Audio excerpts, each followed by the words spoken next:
Okay, I'm here with subject number three. Today is Tuesday, April 26th.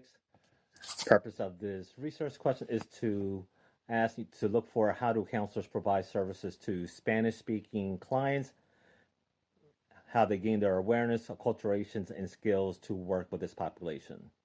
So question number one, how long have you worked with this organization as a counselor or therapist?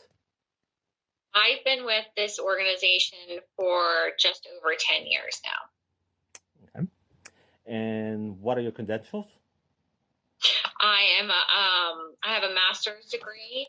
I do have an LAC, but I'm not currently under a supervisor, so I don't practice under that right now. Okay. Question number three. Can you describe the diversity of the population you provide service to? So we have, I work in Salem County, which is a particularly rural and pretty poor county. We do have a large Hispanic population, but a very large African American population, as well as a large Caucasian population that we service through our outpatient and our case management programs. In my experience, I've worked with young kids coming through the school system to adults being linked to services, typically for the first time. So, okay. Question number four. Can you describe your comfort level in providing services in Spanish? So I do have some Spanish speaking in my background. So I typically can understand what they're saying, but I can't always say what I want to back. I've been very lucky that I've had staff that can help me with that, whether it be somebody in our front desk, and we typically will do a three-way conversation. It's better in person, but typically the client would be talking and then the scheduler would look at me. I'm like, I know what they say. Now tell them back this, so that's my comfort. And that's how we've kind of done it in the past. Okay. Question number five. Can you describe your skill sets working with Spanish speaking clients? I feel like I know, I lived in Spain for a few years when I was younger. So I think it's really important to know the culture, the family dynamics. I've done some studying and some trainings on that and knowing, kind of how the family hierarchy works, and just the typical biases that, the Hispanic population has with it towards mental health. And knowing that, for example, I worked with a little girl. She was 3. Her mom and her sister would bring her in. She didn't speak a single word of English, but we had a really great relationship. The sister would kind of translate. And it really wasn't until we got the dad involved that's where we saw a really big change, because he was the key to everything. Once he kind of realized that, what he said goes, and he could stand up to the little girl and put some boundaries in there for her. It was just a total change. So knowing those kinds of things and using that in therapy has been helpful. Okay, great. Question number 6. How would you describe your understanding of Spanish-speaking clients' cultural background, beliefs, customs, and values? I feel like I have an okay working knowledge of that. I think it's something that we always have to build on and continue to learn about. My experience with Hispanic, besides in this population, has been more of an affluent Spanish-speaking culture. I went to school in Miami, so there was a lot of Hispanic people that I came in contact with, but they were very different. They had more access, they had more means, they were had more education and college bound. So I continuously tried to educate myself on different resources and things like that, because there's not a whole lot, especially in our county where I am right now. There's not a lot for clients in particular, any client, much less the Hispanic clients. So. Okay. I know that that's definitely been a barrier to helping those clients also, it's just not having the needed resources. Okay. Question number 7. Can you describe your experience when working with Spanish-speaking clients with a different dialect? That's one of the struggles I have, where I can, kind of read and I can kind of talk. If they're starting to talk to me in very rapid pace, or like my background is Spanish from like Spain, Right. as opposed to Spanish from Mexico or something like that, that's where I struggle with it. And I know that, as a director of an agency, we'll put out some material or letters or things like that, and we have to be very careful because I was working with 2 coworkers. They both gave me like a re-engagement letter, and we sat down to talk about it, and hers sounded more forceful because of some of the words she used compared to the other one. So we left it up to our medical director, who's bilingual, to kind of say like, which one do we want to use, which one do we want, how do we want to come off. Like, it was something we wanted them to take us seriously, but we didn't want to scare them away from services. So we have to be very careful about things like that. And again, my background is more Spanish from Spain, so it's a little bit different. And then you get to words that you don't it's difficult sometimes. Absolutely. Right. Okay. So question number 8, what does it mean to you to have a commitment to diversity? And how would you see yourself demonstrating it in your field? I think one of the things in our agency is we're open to anybody. And I feel like, part of that is because of the state guidelines. We can't turn anybody away. And if we do, if we can offer something different, something better, we can do that. But our job is there to serve. We're state funded, so we there's no reason we should be turning people away.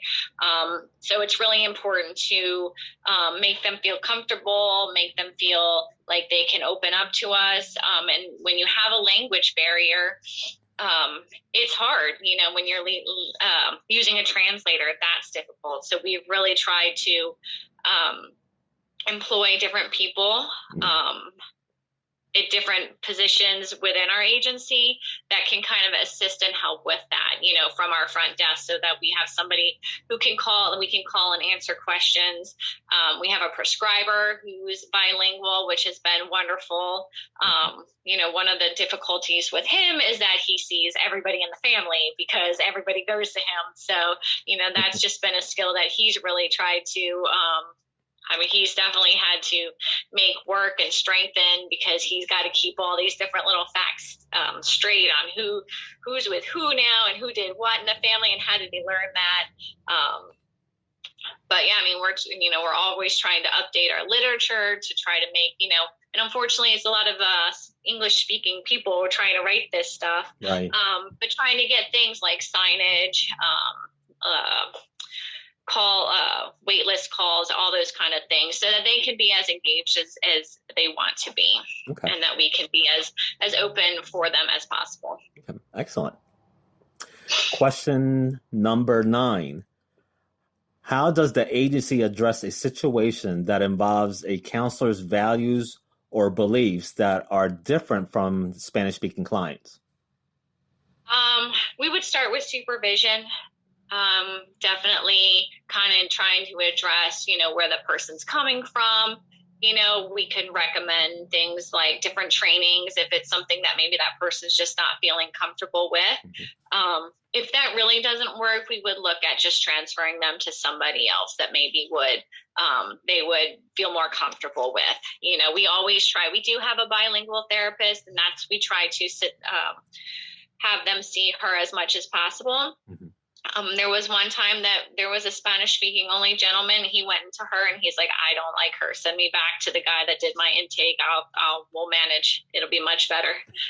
So, it's not always the perfect situation, but that's what we try to do. And that was up to him. He's like, that's okay. I'll work with broken English and we can make it work. So, and that's what we did, because that's what he wanted. So. Okay. Excellent. Question number 10. Can you describe when it was difficult to express something in Spanish, and how did you feel in those occasions?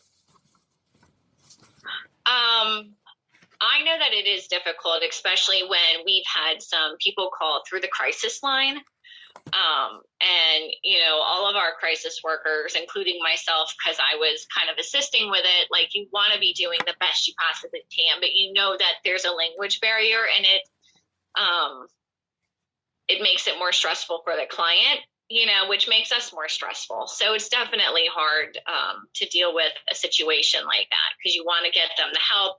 I mean, in this specific case, she was just trying to figure out if she could go to the hospital, if we would be there. And we were able to communicate that, but I mean, I hope she really understood what we were saying in the end. So. Okay. Question number 11.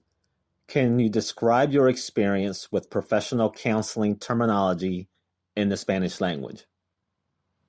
I have very little ability to do that.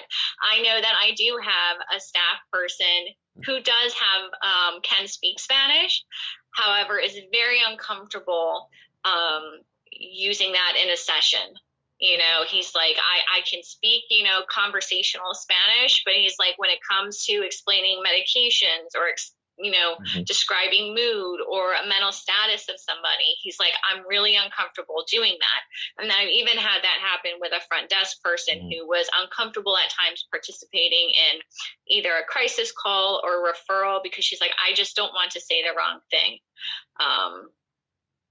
So it's definitely, and we have talked about in the past, and I've even thought about it. I'm like, I should go back and do some training, some classes on Spanish speaking in the medical field, which would be great. I should do that. Great. Question number 12. In your experience, what are the challenges faced by clinicians of the Latino groups in the workplace? What strategies have you used to address the challenges, and how successful were those strategies? So one would be the language barrier, and we definitely tried to do that by hiring people who are bilingual. It doesn't always take account the different dialects, but for the most part, we can get them the services that they need. I feel like in our county, location is very important for some of the Hispanic. It's a very rural county. So, I mean, sometimes, the Hispanic population, they might not have their own cars. They might not have driver's license and trying to get them here. Right. So it was really important that our agency be built on a bus line. But even that, it's not enough. We used to have a bilingual therapist who would do outreach. Wow. And that was great. Yeah, it was great. They used to go out and kind of, go to different areas where there was large Hispanic populations and just kind of tell them about services. I actually think that we could do better with that. That is an area we could do better. I don't know that in this time right now with everything being virtual, I would say that we're probably not getting a lot of new Hispanic referrals at this time. Okay. And I'm not sure if it's probably because of the technology, and also we're not out there as much. We're not out there in the schools as much with them being closed. There haven't been as many fairs and things like that. So I don't think we're as visible right now. We have a larger online presence, but again, that means you have to have access to technology and things like that. So. Okay. And lastly, question number 13. What efforts have you made or been involved with to foster multicultural understanding and cultural competence through working with this population? So I'm actually part of the Cultural Comp Committee, and I've had a large part in developing our cultural comp plan. The Hispanic population is probably the easiest one in the sense that there is a large part we're able to hire bilingual therapists and front desk schedulers and things like that. So and as opposed to the Asian population where maybe we only have maybe one or two, or I think that we even had somebody who was from the Middle East, we don't have a therapist that speaks, Arabic or anything like that. So while Hispanic population is easier for us to try to meet their needs, it's still very difficult. But we try to update our flyers, our all the literature, our signs, things like that. We try to offer trainings to our staff. In the past, we have had some Hispanic employees share about, what it was like to grow up in South America, things about their family. We do try to share stuff like that. Our current quality assurance person, she does a different culture every month and highlights that and kind of some interesting facts about that culture that might be relevant to our treatment. Okay. Great. So we do that kind of stuff. So. Okay. Great. So this concludes the interview with subject number 3. She will receive a survey at the conclusion of this interview. Thank you for participating.